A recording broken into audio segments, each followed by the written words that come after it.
El orden evangélico. El Señor ha mostrado que el orden evangélico ha sido temido y descuidado en demasía. Debe rehuirse el formalismo, pero al hacerlo no se debe descuidar el orden. Hay orden en el cielo. Había orden en la iglesia cuando Cristo estaba en la tierra, y después de su partida el orden fue estrictamente observado entre sus apóstoles. Y ahora, en estos postreros días, mientras Dios está llevando a sus hijos a la unidad de la fe, hay más necesidad real de orden que nunca antes, porque a medida que Dios une a sus hijos, Satanás y sus malos ángeles están muy atareados para evitar esta unidad y para destruirla. A esto se debe que se envíen apresuradamente al campo hombres que carecen de sabiduría y juicio, que tal vez no rigen bien su propia casa y no ejercen orden y gobierno sobre los pocos de quienes Dios los ha encargado en su hogar, y sin embargo se creen capaces de encargarse de la grey.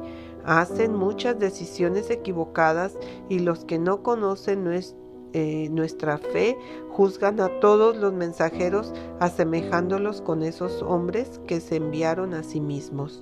De esta manera la causa de Dios sufre oprobio y la verdad es rehuida por muchos incrédulos que, de no ver tales circunstancias, manifestarían sinceridad y deseo de averiguar ¿son así las cosas?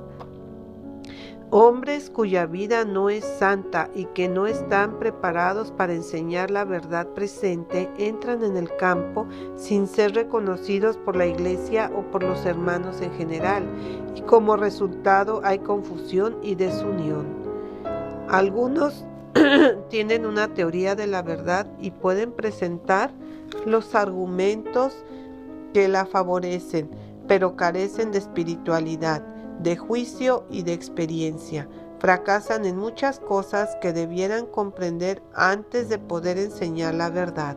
Otros no dominan los argumentos, pero debido a que unos pocos hermanos los oyen orar bien y dar una exhortación conmovedora de vez en cuando, se los insta a que entren en el campo, a fin de dedicarse a una obra para la cual Dios no los ha preparado y para la cual no tienen suficiente experiencia ni juicio.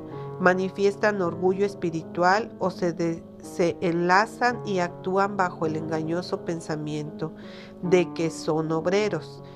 No se conocen a sí mismos, carecen de juicio sano y paciente raciocinio. Hablan con jactancia de sí mismos y aseveran muchas cosas que no pueden probar por la palabra. Dios sabe esto y por lo tanto no llama a los tales a trabajar en estos tiempos peligrosos, y los hermanos deben tener cuidado, no sea que impulsen a entrar en el campo a quienes no fueron llamados por Él. Aquellos hombres a quienes Dios no llamó son generalmente los que manifiestan mayor confianza de que han sido llamados y que sus labores son muy importantes. Entran en el campo y no ejercen generalmente una buena influencia. Sin embargo, en algunos lugares tienen cierta medida de éxito y esto los induce a ellos y a otros a pensar que han sido llamados seguramente por Dios.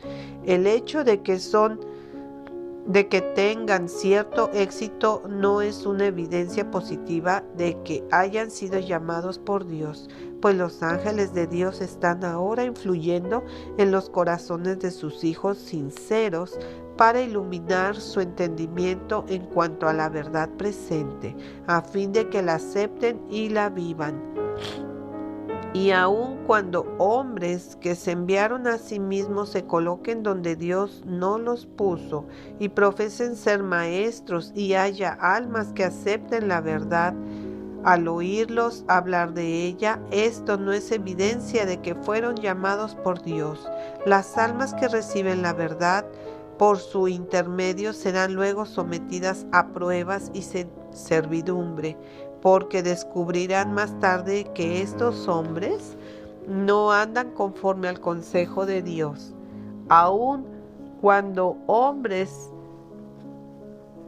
perversos hablen de la verdad, puede ser que algunos la reciban, pero esto no aumenta el favor de Dios hacia aquellos que hablaron.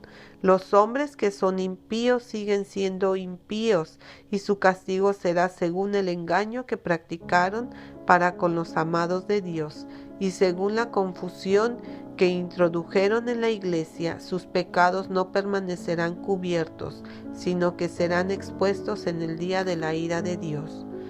Estos mensajeros, enviados por sí mismos, son una maldición para la causa.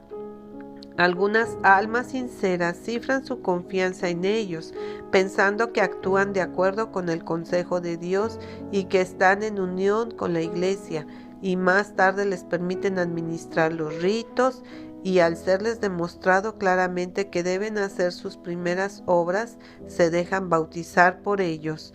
Pero cuando llega la luz, como ha de llegar seguramente, y comprenden que estos hombres no son lo que ellas creían que eran, a saber, mensajeros llamados y escogidos por Dios, quedan sumidas en pruebas y dudas en cuanto a la verdad que recibieron, y sienten que deben aprenderlo todo de nuevo.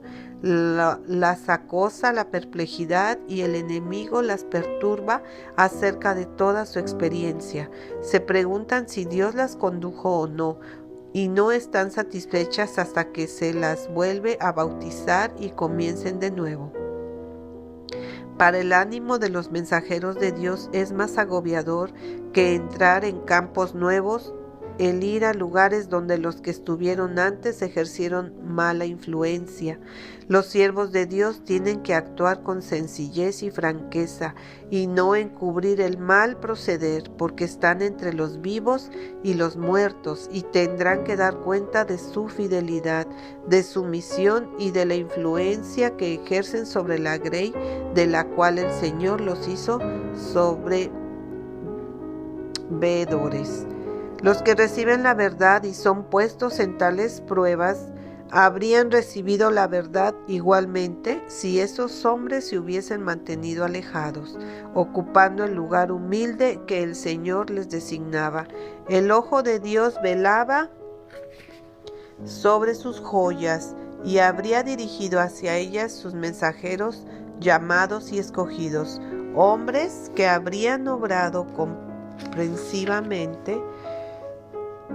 La luz de la verdad habría brillado ante estas almas, les habría descubierto su verdadera posición, y ellas habrían recibido la verdad con el entendimiento y habrían sido satisfechas con su belleza y claridad, y al sentir sus efectos poderosos habrían sido fuertes y derramado una influencia santa.